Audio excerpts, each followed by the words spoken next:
Aujourd'hui, je vais vous apprendre à faire un café avec une cafetière à l'italienne. Pour cela, nous aurons besoin d'une cafetière à l'italienne, de café moulu, d'eau et d'une source de chaleur, nous y reviendrons.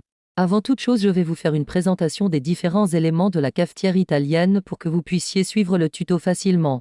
La cafetière italienne est divisée en 3 parties, le collecteur, le filtre à entonnoir et la chaudière. Important à noter pour plus tard, sur la chaudière il y a une soupape de sécurité qui nous sera utile lors de la première étape. Étape à l'eau dans la chaudière. Versez l'eau dans la chaudière jusqu'à la soupape de sécurité, l'eau doit rester sous cette limite. Vous pouvez regarder à l'intérieur pour être sûr d'être au bon niveau. Étape 2, le café dans l'entonnoir. Versez le café moulu dans le filtre en entonnoir, dit aussi entonnoir. Le café doit arriver quelques millimètres en dessous du bord. Ne tassez pas juste, mettez-le à niveau. Étape 3, l'entonnoir sur la chaudière. Posez l'entonnoir dans l'ouverture supérieure de la chaudière. Étape 4, le collecteur sur l'entonnoir et la chaudière. La chaudière possède un filetage afin d'y visser le collecteur dessus. Posez le collecteur sur l'assemblage entonnoir plus chaudière et vissez-le en faisant plusieurs tours jusqu'à ne plus pouvoir le tourner.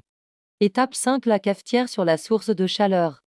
Posez la cafetière italienne sur n'importe quelle source de chaleur propre à la cuisson d'ingrédients.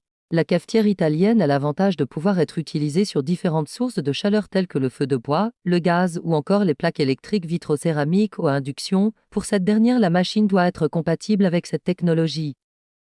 Étape 6, attente et vigilance.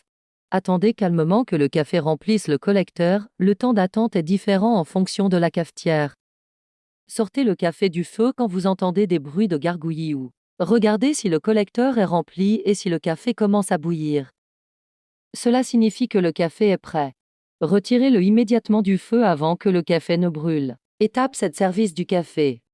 Le café se sert traditionnellement dans des petites tasses, parfois avec une soucoupe, mais techniquement vous pouvez mettre le café dans n'importe quel récipient étanche, une gourde, un biberon, une gamelle pour chien, un vieux tupperware, ou même une flûte de champagne.